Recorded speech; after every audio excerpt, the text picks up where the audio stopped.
Hello and welcome to another episode of Two Guys and a Chainsaw. I'm Todd. And I'm Craig. Tony Todd died recently. I know. Isn't that such a bummer? And, it comes out of nowhere. What? Right? He wasn't even that old. I think he was 69. about to turn 70. Yeah. I don't know what too old is nowadays. I think we've talked about people who are about to turn 90 and we've been like, oh, they were so young. Yeah, I know. I realize standards have changed, but yeah, 69 still feels a little too young because my parents are still alive and they're older than that. So that's my judgment. Yeah. Frame of reference, I suppose.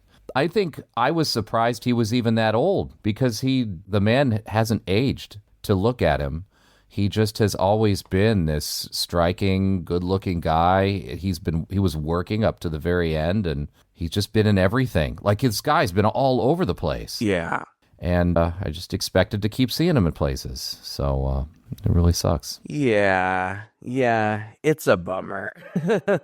Obviously, I think his most well-known role is Candyman, of course. But he has been in a bazillion things, not just in film, but also on stage and in television, voice acting, video games. God, that voice. The voice, right? Yes. Yeah. Jesus, that voice. I mean, it's so recognizable, too, you know? I mean, he's got that. It's like James Earl Jones with an edge, you know? It's a silky bass voice. Yeah. It's just a gift. And he also has a very distinct look. Mm-hmm. When I heard that he passed away, immediately I thought we have to do something. But we've already done Candyman. That would be the obvious thing to do. Of course, yeah. But I remembered that he had starred in the 1990 remake of Night of the Living Dead. And what I remembered about that movie was that I liked it. So I thought, let's look at it. I didn't realize that this was his first horror role. I only learned that yesterday. Yeah, that surprised me too. I was excited that you brought it up because this has been on my list for ages, for decades, and I never did sit down and watch it. So I was really looking forward to seeing this remake. I grew up watching we did a whole episode in the original that was almost 2 hours long, I think. I don't remember why we did it or when we did it. I think it was on occasion of something. Maybe it was George Romero's death. I don't know. I don't remember. Or maybe we were just in the mood to do Night of the Living Dead. But in any case, we talked extensively about that movie because there's a lot to talk about when it comes to the original. And I grew up watching it all the time. I mean, it was because it was in the public domain. It was everywhere. You could catch it on TV late at night on any given channel at least once a month, probably, especially around Halloween time. They'd ramp that up. You could go to the dollar store, where they had VHS tapes. It was usually one of the 10 that they had to offer there. Mm-hmm. I was obsessed with the movie. I watched it a lot. I think it was one of my very first experiences with a scene that was so shocking that it really disturbed me for days. And that is, towards the end. Oh, by the way, spoiler alert, if you haven't seen Night of the Living Dead, we're going to be talking about both of them. But if you haven't, you might, you're probably coming at this podcast from a different angle than most. But what I'm saying is that scene at the very end of the original where the girl ends up coming back to life and killing her parents. Yeah. That was, as a kid, that was utterly shocking to me. And so this movie came out of that fact that the original was immediately slipped into public domain. I mean, Romero had issues, I think, with his distributors from the start. And then because of the stupid copyright laws of the time that said that in order for your film to be copyrighted, there has to be a literal copyright notice or it doesn't count. Which is kind of insane. Mm-hmm. When they did an update of the title screen, I believe it was, someone neglected to put the copyright notice in. And so years later, this is kind of his attempt to make back some money on a movie that was wildly popular and made a lot of money for somebody, but not Romero and his investors. Right. And he said that somebody was going to remake it. So he wanted it better to get be me. Right. Yeah. Somebody's going to remake it. And he tried to involve people who were involved in the original production so that they would get a little bit, a little piece of it or whatever. Yeah. It's fascinating to me. The whole movie is fascinating to me. Obviously, I know There are some behind the scenes things that are even our patrons don't know. Like, we're not giving them access to our texts or anything, but I texted you while I was watching this and I was like, we made the right choice. Tony Todd is amazing in this. I think he's so fantastic. He's great. Obviously, we are going to compare it to the original. And I'm so surprised. Honestly, I had seen this movie before, but I didn't remember much about it. And I certainly hadn't like researched it. And so reading things about it, I was surprised that it was kind of panned when it came out. There was like a mediocre response to it. Yeah. That kind of surprises me, Todd, because I think that this is a great remake. It pays tribute to the original and does a lot of things that the original does, but it also does some new things. Like it's still its own thing. Yeah. I was shocked to see, your guy, Roger Ebert, right? Mm-hmm. He didn't like it. No, he didn't. He said, what was the point? Yeah. I totally disagree. I don't disagree with you. I think this movie is just fine. It is fine. It has some great acting in it. It actually has some not so good acting in it as well. The effects, I was kind of surprised at how little gore there was. I mean, there was gore. There were some shocking things in there, but I expected to see a lot more with Tom Savini in control. Right. Tom Savini, I guess, was asked by Romero to come in and yeah, you read what I read, right? Like he basically was, they all decided that, well, in order to pay proper homage to the original, we're not going to make it a big splatter fest because the original wasn't. But that's not entirely true either, because they filmed a lot more gory stuff that they ended up having to cut for rating, because when it went through the MPAA the first time, it got rated X. Yeah. Because of those gory scenes, and they had to cut that down. Yeah, what do you believe? I don't know, actually. Right. Right. Actually, the gory stuff is one of the several things that makes it different, and that has to do with budget too. I don't remember what the budget was for this one. I know that I wrote it down somewhere, but it was a $4.5 million budget, I believe, and it made about 5.5 or 6 at the box office. So it made money, but just barely over its budget, essentially, by Hollywood standards. So right. Yeah, it's a low budget production. I think a $4.5 million production is a low budget in 1990. Sure. I just went on YouTube and searched Night of the Living Dead 1990 documentary. Oh, did you find one? There are several of them, and I watched one. I chose the one that was like 20 minutes because I didn't want to watch hours of it. But there's actually even I looked at something on YouTube. There is well over an hour of just, it seems like, behind the scenes footage without commentary. It seems is just like an hour of behind the scenes footage. You see how they do the effects, and they talk about the effects and what they were trying to do, and it actually is like there's blood splattering everywhere. Like there's, at some point, it's zombies. They never call them zombies because they never call them zombies in these movies, but I'm going to call them zombies. This one zombie comes in. He's very thin. You can kind of see his rib cage, but you can see his rib cage because he's shirtless. Yeah. And apparently this was the first time that you had ever seen anybody get shot. I mean, according to this documentary, I watched that, I don't know, with no shirt on. So they had to like build like skeleton, like ribs and things. Yeah, and stuff. around his body, like a plastic thing around his body to make it appear like it was his body, and then the squib could explode out of it. Gotcha. And the effects in this are great. And you mentioned, but we must draw attention to the fact that this is directed by Tom Savini. Yeah. One of the most reputable and respected special effects guys in the industry, period. Yeah. But this is his directorial debut, correct? Correct. Yeah. Yeah. And he said it was a nightmare. He didn't enjoy the experience because he was constantly being meddled with during production, right? He said about 40% of his original vision made it up on screen, and the rest of it, he said, because George Romero wasn't around to go to bat for him, I guess. It was the producers who all had so many opinions and forced him to do things he didn't want to do. Yeah, that's such a bummer. Yeah. Did you hear more detail about that in the documentary?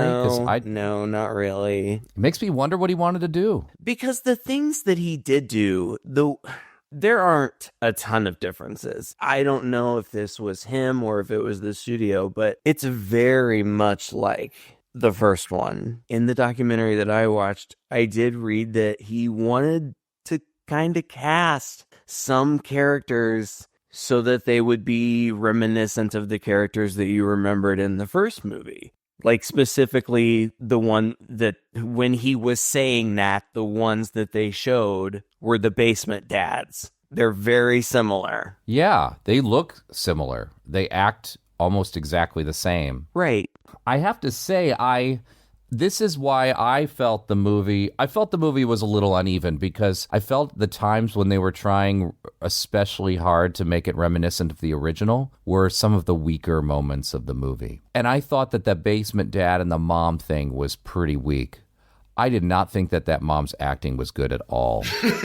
That was just embarrassingly bad, and every time it comes to the dad, it gets very melodramatic. And I don't know, you could argue the original was quite melodramatic as well, but somehow it worked in a black and white B movie, whereas for me in this update, especially seeing some of the good stuff that was happening with Tony Todd's character, some of the more interesting, more modern stuff that was happening with Barbara, which threw me for a loop. Yes. It just felt like out of place to have this melodramatic moments with this guy. And I mean, don't get me wrong, I liked this bit about the original. Like I told you, this was the thing that frustrated me as a kid. Like, why won't this guy get along with everybody? Why is he so selfish? And then to see the parents get their end the way they do in that movie at the hands of, their own daughter, which comes out of left field, because I think by that point in the original movie, we've almost kind of forgotten that she's still down there, And we also don't really understand that people will come back to life quickly after they're dead.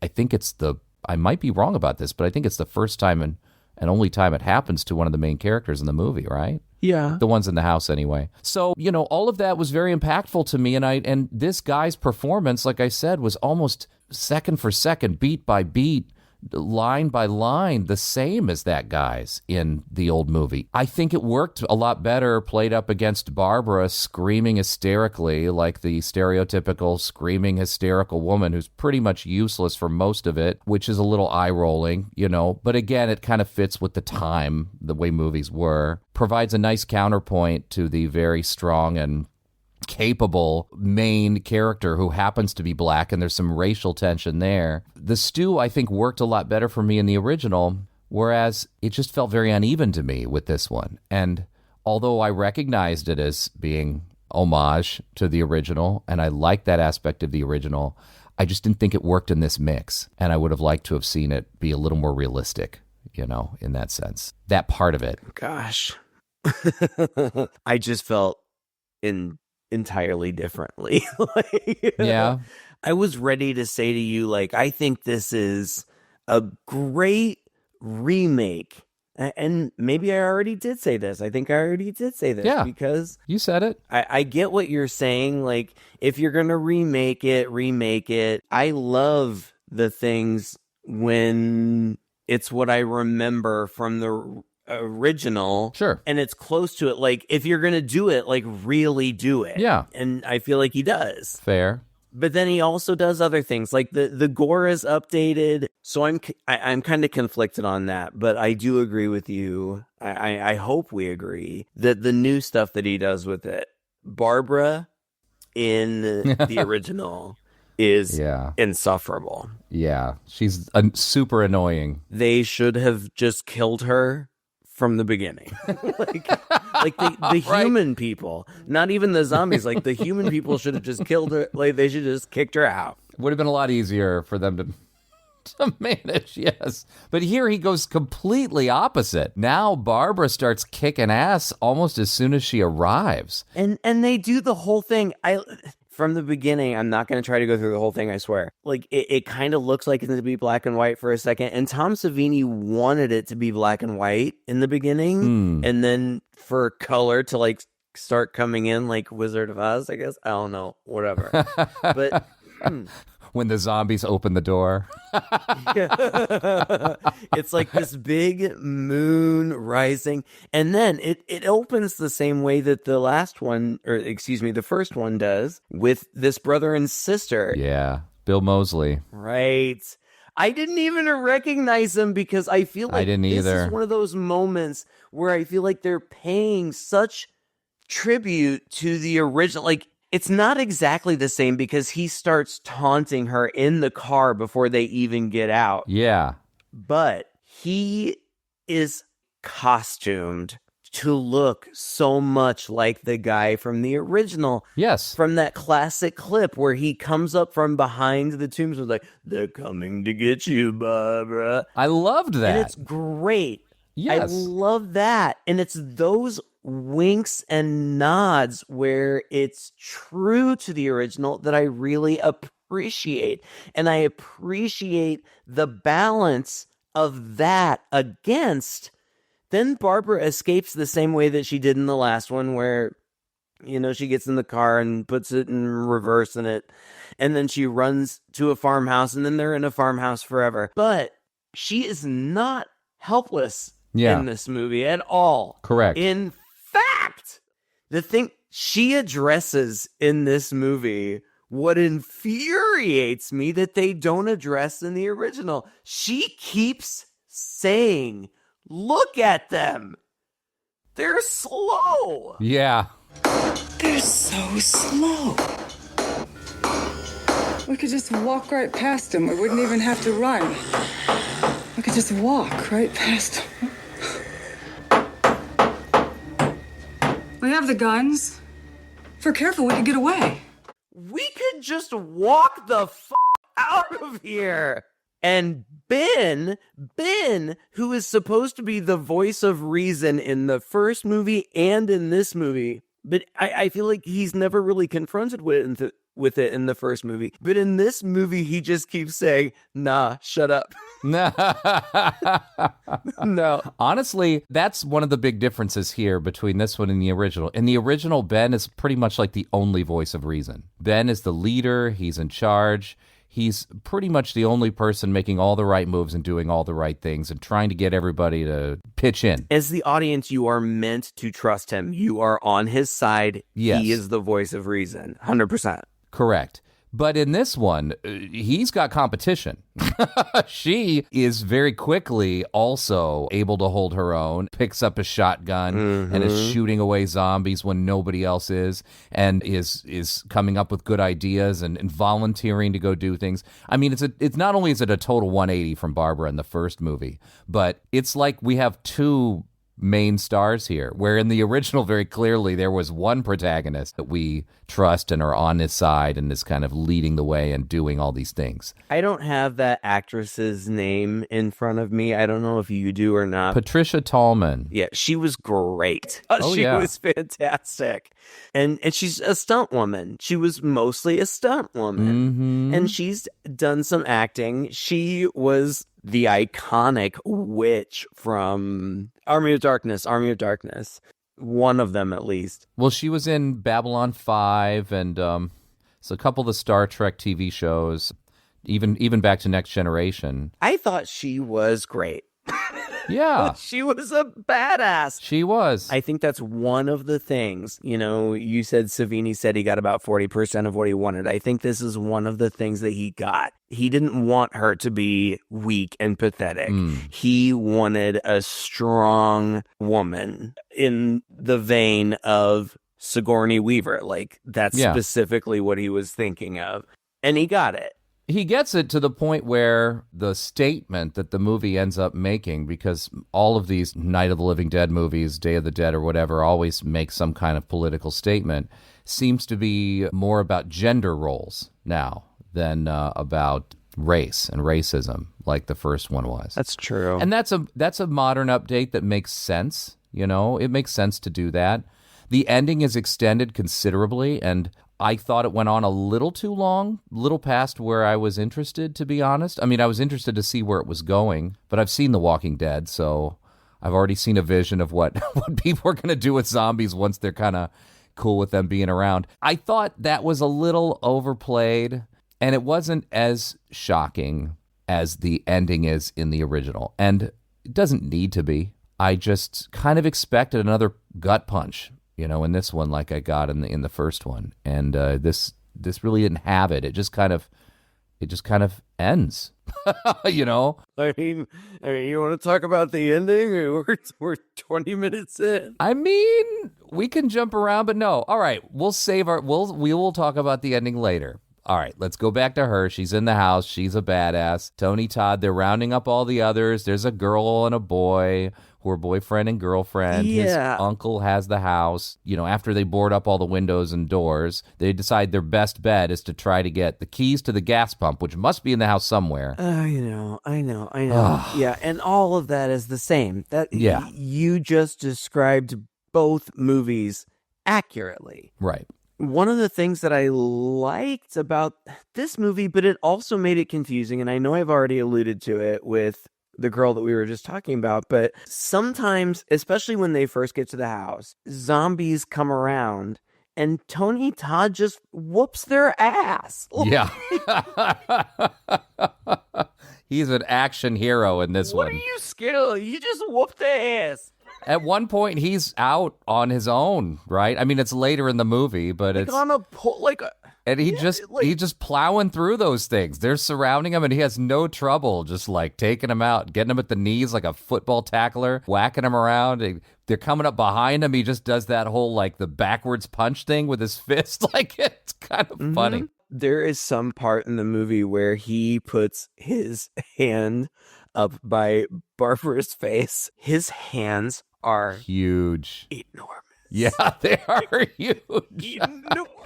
I mean, he's always been a big guy. He's a tall dude. Yeah, he's a big guy. Yeah, he's 6'5", man. He's very big, but I have a friend.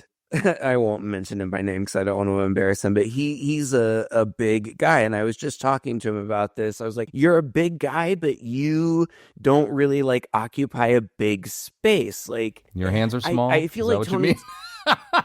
No. I feel like Tony Todd is like that. Like, I feel like with men, especially when you're that big, that can be threatening and intimidating. You're a tall guy, Todd. I don't know. Yeah. Do you understand what I'm saying? Like, yeah, some people are tall and imposing, and other people are just tall.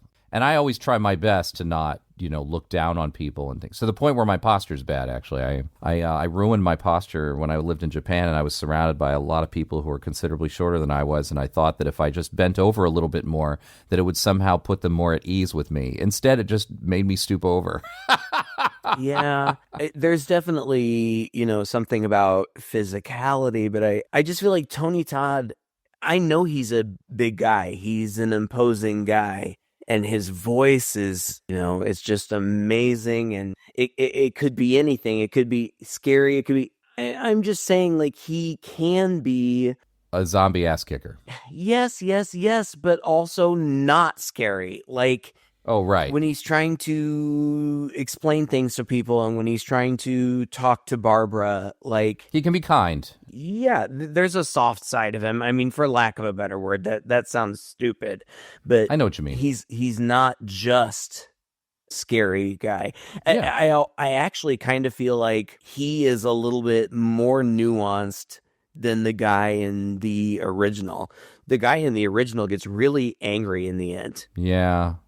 But wouldn't you? The way that he was. Of course. You're right. I really like this acknowledgement that the zombies kind of individually or even in much smaller groups are really not that hard to beat. And that is, we're almost constantly reminded of that throughout this movie in how easily... She keeps saying it. She keeps saying it.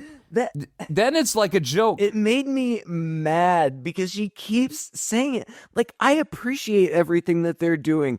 And there are several arguments. In the first movie, the argument is, do we hole up in the basement or do we take our chances up here? Right. And there are arguments for both. I agree with Ben that it makes more sense to stay up here because if they get in, at least we have a way out shot at running for it. Right.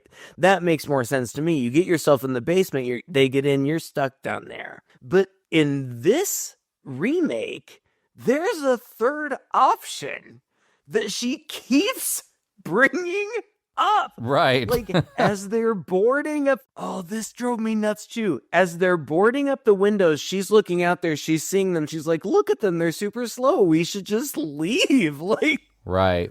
It's not a big deal. And he's like, no, we have to stay here. The other thing that makes perfect sense, but that drove me crazy, was that they were, all that time that they were boarding up the house, they were drawing the zombies to them. Right.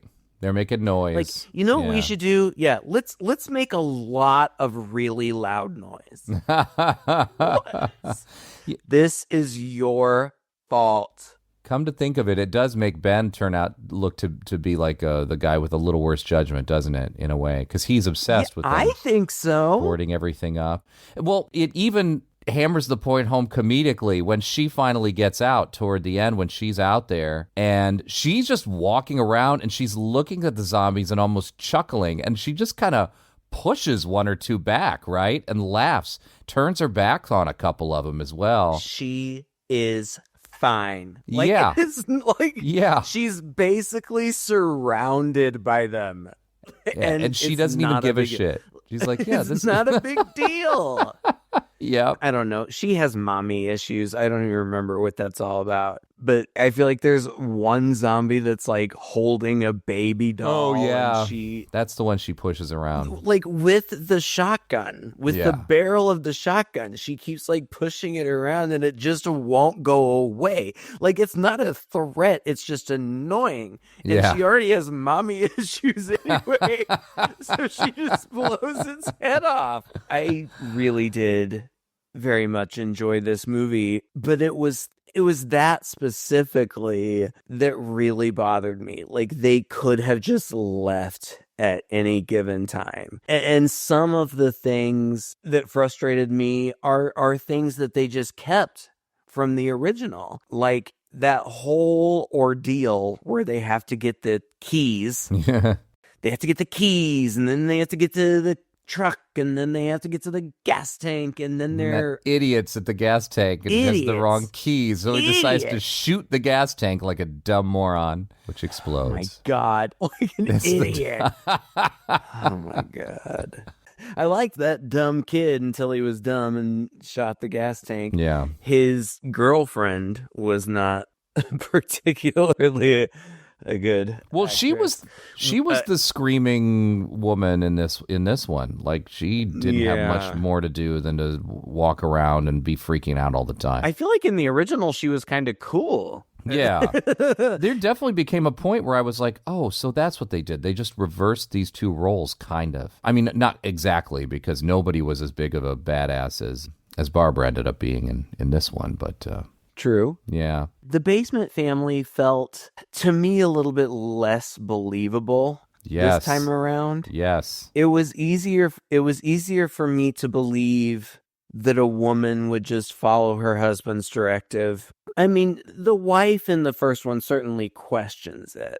It was more difficult for me to believe. I feel like they tried to make the wife in this one a little bit more, like she stood up for herself a little bit more. A little bit. I don't know, whatever. She was toothless, though. But it was basically the same. Yeah. We're going up. We've got to get help for Sarah. I'm not opening that door, Helen, and neither are you. And if you try, so help me out. You what? Is your daughter lying there? We have got to get her to a doctor.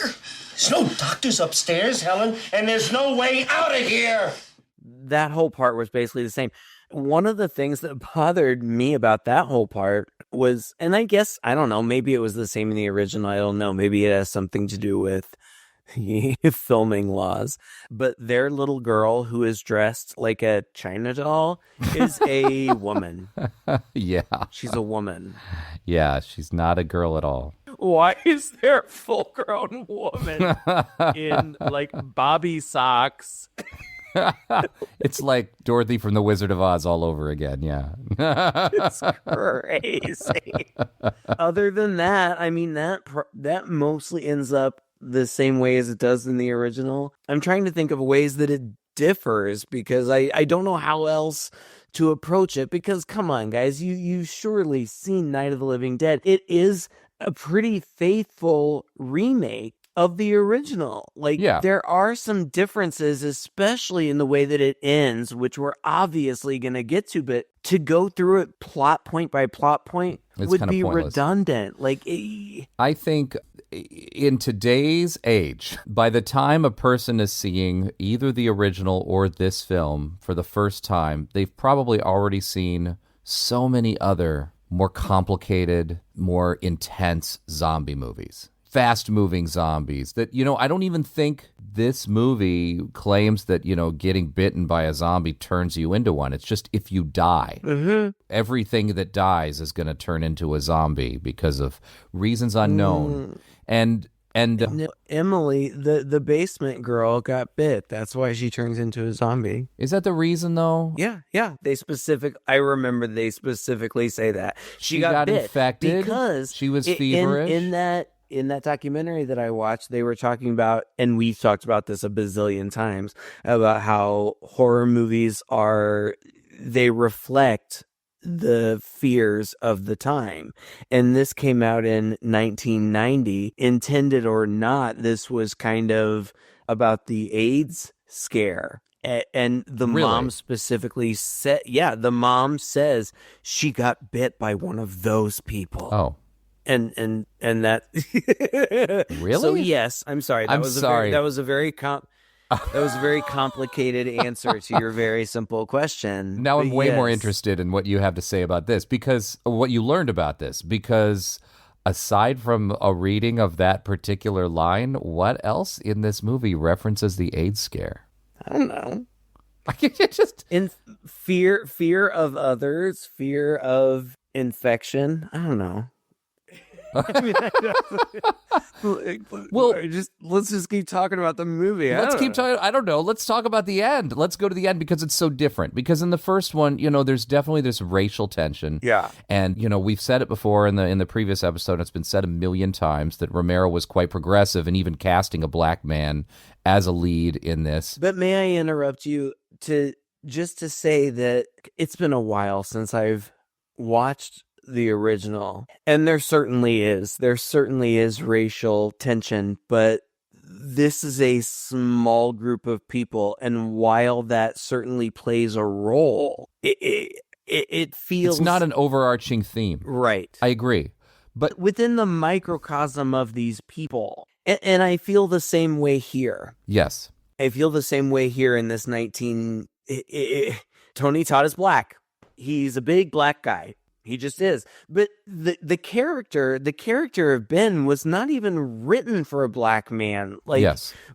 Romero just decided. I don't even remember why. He just decided. Yeah. Or no, I think that guy, the original guy, came in and auditioned. Yeah, he auditioned and he liked him. So good. Yeah, that was it. He was just so good. He was like, okay. I know all this. And then Romero goes on to claim that it never even crossed his mind, which has to be not completely true. It can't be because entirely if so, true. The very ending of the film would have just been this huge coincidence, the obvious reading of it, which is, he's the only one who survives. He gets up, he starts to walk out of the house, and then he just gets mistaken by a zombie by the police officers and shot. And then we get all these photographs of him being dragged out and pulled out that are very reminiscent of the old photos of lynchings, that occurred back then. Yeah. And this movie has a montage of photographs at the end, but it just seems to be something that they thought they needed to include because there were also photos in the first one,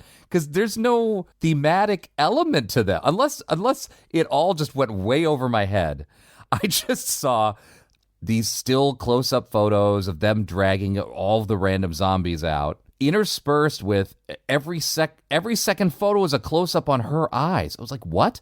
So then I thought, well, that's an odd way for the movie to end, but it doesn't end there. It keeps on going to where she's at this like sort of encampment where all these good old boy, for lack of a better term, like stereotypical redneck jerks who are out there drinking beer and having a barbecue and making a big old party out of all this. It's very bro heavy type attitude there. And they almost shoot her, mistaking her for a zombie. But that scene's weird because then when they realize she's not a zombie, they start leering at her. Yeah. And I almost think, God, is she in trouble? That made me very nervous. But then they just walk off. I was so confused by how this ending played out that I got this general sense that she's a woman in a man's world who was smarter than all of them. But the point that was so clear and crystal at the very end of the last movie and that shock value that it had, there's nothing here. If he's trying to make a point, and I think he kind of is, it feels sort of half-assed, and then the movie's done. The original ending is more shocking for sure, and I think that whether he says he intended it or not, I think there are clearly racial undertones going on there. Like, had that been either a white woman or a white man who had walked out of that house, would they have shot him or them? Sight unseen, Right. This one, I think, kind of loses. I almost feel like that's one of the things that I like about Night of the Living Dead overall, is I feel like it makes that statement. Yeah. I can't believe that Romero if he didn't intend it. And, I teach literature, so I talk about this stuff all the time. Yeah. We all interpret things differently, and, our interpretations are valid. I find it difficult to believe that wasn't on his mind. Yeah. I don't know why he denied it's difficult for me to believe so long, but I think that what Savini wanted to do, and I respect it, he wanted to make a statement about women, that women can take care of themselves. Yeah. I think you're right. And that they're smart and you should listen to them, you big dummy. Because in this movie, one of the other changes is that Ben ends up going down into the cellar, like the place that he said, don't go down there, don't go down there. We can't go down there. We can't go down there. And that's where he ends up trying to hole himself up. I'm still not really entirely clear about what happens down there. Right? Because he seems to be, because isn't the daughter already dead? Don't they kill her at some point? Yeah. The basement daughter in her sock kills both her parents? I know she kills the mom. No, she doesn't kill her dad. I remember her killing her her mom. dad gets killed by Barbara. That's a big change. Oh, boy, we should talk about that. Yeah. Okay, so basement dad is a huge dick. Yeah. But, people are dicks. Whatever. I actually felt like he was less aggressive. I kind of feel like basement dad was more physically violent in the first movie. I think you're right. And in this one, he's a dick. He's for sure a dick. And they keep threatening each other. It's hilarious to me that they're like, if you don't come down here right now, I'm gonna lock it and I'm never gonna let you in. And then Tony Todd's like they're just fighting. Like, it's a little bit ridiculous. But basement dad, I don't remember. I think he dies in the first one, but in this one he does not die from the zombie apocalypse. And Barbara leaves. Barbara ends up at some encampment where, she sees all these people hanging out. They're even playing with zombies. They've got them like fighting against each other in a fence and all that. It's actually very Walking Dead in a way. It feels like they've stumbled into one of those, like the governor's place in Walking Dead or something like that. Anyway, then she wanders back to the house where the guys have already gone in there and seemingly have been ransacking it and going through it. But the dad pops out from around the corner in the kitchen and goes, "Oh, hey, you came back."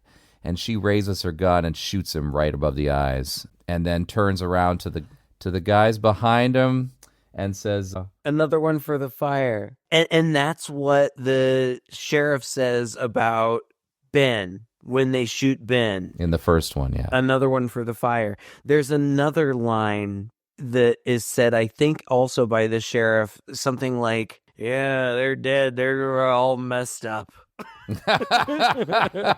It's a silly but classic line from the original, and the guy that plays the sheriff in this movie was Johnny, the brother, in the original. Nice. God, I don't know if we've done this movie its credit, and we probably haven't done Tony Todd, his credit. Yeah. Yeah, Tony Todd's great in this. His acting is fantastic. I think he's fantastic. He clearly proved himself as a horror actor in this, because before this, he was doing stage, he was doing some TV, but this seems to be a bit of a turning point in his career, because it was just a couple years after this he got offered Candyman, and then Candyman is what just blew up for him and really established him as a horror icon. And he has been in big Hollywood blockbuster movies. He was in The Rock. His list is long. He was pivotal in the Final Destination series. Oh, yeah. He had that. He's like the death character, sort of, right? Yeah. In the Final Destination. In fact, I think that his last role will be released next year in the new Final Destination movie that's scheduled for 2025. Oh, I didn't know that. So, yeah, he's working all the way up to here. And I remember him so well. Like, you see a movie and then he just kind of pops out, like Hatchet, right? He's like the voodoo guy there. Yeah. And it's just like they knock on a door and suddenly he opens the door and suddenly you're just like, hell yeah, it's Tony Todd. I feel like that became his thing, and I feel like Final Destination made that his thing. Like, we're gonna have a cameo and we're gonna make you really excited about it, and we're gonna build it up. It's Tony Todd. It's so great. He is fantastic. And again, obviously we're a horror podcast and we appreciate him from those things, but he's done everything. He is a talented actor. And I think that he is also just one of those people who's very gifted. Yeah. Genetically. Yeah. He's big and he's handsome, but also he has a very unique look. Right. So he can look mysterious. There are also times when he's played roles, I can't remember specifically, but he has played roles where he's been gentle. Like, I feel like I remember him in Scrubs at some point. Right. Like where he's kind, and comforting to people, and he can do that. I believe he can do anything. And the voice, to be gifted with an instrument like that is amazing. And he was, I'll remember him from so many things. I think Candyman is his legacy, but we have reviewed so many movies that he's popped up in. Yeah. He was in that jail movie with all the horror icons we ultimately ended up not liking. He was in one of the Wishmaster movies, but he would just pop up all the time, and it was always such again, every time he would pop up, like, yeah, Tony Todd. Right. Love seeing him. Such a cool guy. And apparently, if you were fortunate enough to be face to face with him, he was extremely cool to the fans. I've read that too. Just super, super nice. And that's so nice to hear about people. Tony Todd was just shy of 70, and it feels like, I understand that's a good life. You make it that far, that's a good life. But these days it also feels like too soon. Yeah. Too soon. Yeah. It's too bad. I have been a huge fan. I remain a huge fan. The man left behind a legacy. He really did. This guy will be remembered. He will. It's impressive. And then, it was nice to be able to, we could have reviewed Candyman if we hadn't already done it, but I actually think it was kind of nice to review his breakthrough horror film, first horror movie he was in. I loved this. Yeah, this was good. I thought it was fantastic. I think you should watch it. It's not amazing. It's not groundbreaking. I really, really enjoyed it. Yeah, and I don't want to give you the wrong impression either. I didn't hate it at all. I just thought it was fine. Fair. There were a lot of elements I liked about it. To be fair, I Googled, was this made for TV? Because it felt a little at times made it for did, TV. yeah, right? But it wasn't. God, it just would have been so awesome to see what Savini's original, like... I know. I wonder what ideas he had for this. But you know who was one of the producers behind this? Was Menahem Golan. You know, he was one of the Cannon guys.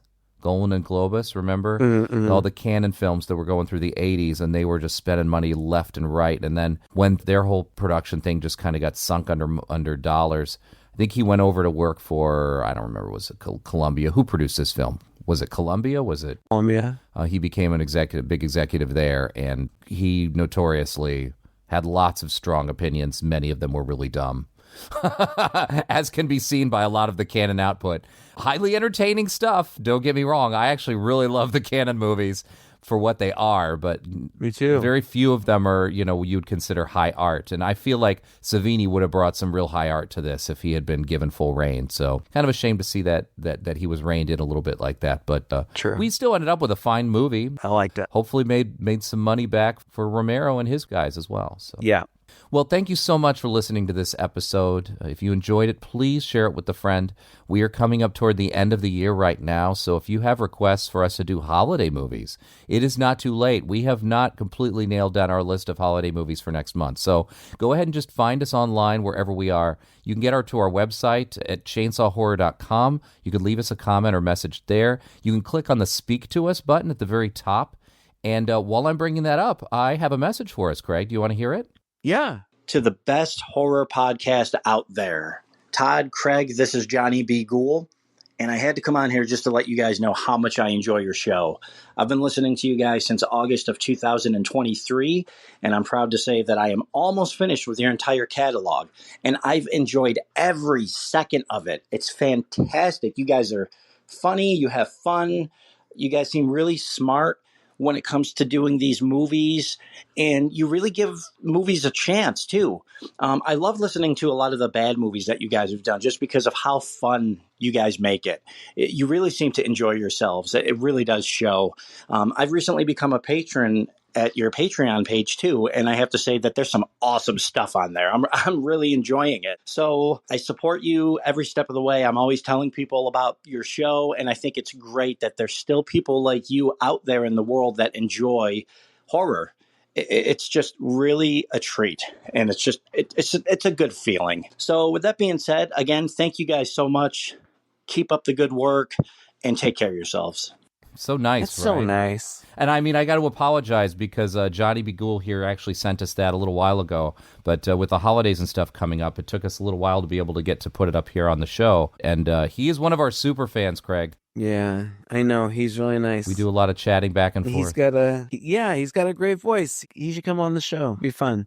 Oh, we'll definitely get him on the show. Maybe for a Christmas episode. Yeah. He's got his own podcast, too. We can shout out. It's called Two Crippled Zombies. And they have been at it previously under the name Chainsaw Enema, I believe, and got a good 30 or so shows under their belt and then decided to retool things and have already put out a few episodes under the new name and new concept. So you guys should go check it out. Those guys have a nice leisurely discussion about horror movies that's not too dissimilar to our own. You could similarly leave us a message if you go to our website, chainsawhorror.com, and you click on the Speak to Us link up at the top. You will get thrown to a site where you can just click a button, and you don't need any special software or anything. You can just leave us a voice message, and that'll go straight to us. And if you leave us your email address up there, we can also respond directly to it. We'll put you on the show. We'll thank you so much, just like we thank Johnny B. Ghoul here for listening and for being a longtime fan and patron. Yeah. If you'd like to get on the patron action as well, go to patreon.com/chainsaw podcast. Boy, we really did a number of things really special for October. We have mini-sodes. We have a lot of discussion. We have that book club going along that started out as a Christopher Pike book club and seems to have grown into a mutant zombie of its own. We're doing what? V.C. Andrews and freaking R.L. Stein? Yeah, for now, but we're expanding. Yeah. We're broadening our horizons. That's right. But no matter what it is, it's what people want, and it's fun, and we're all having a blast, and we're making really good friends along the way. So, yeah. If that sounds appealing to you, it's just $5 a month to get in on that and support the show and become part of the team. Just check it out, patreon.com/chainsaw podcast. Also, like I said, we do need those suggestions for your holiday horror movies, so find us there. Find us just by Googling. You can find our Facebook page, our Twitter feed, whatever. Just leave us a message any one of those places and let us know what your idea is for our holiday horror movie marathon coming up in December. Until next time, I'm Todd. And I'm Craig. With Two Guys and a Chainsaw.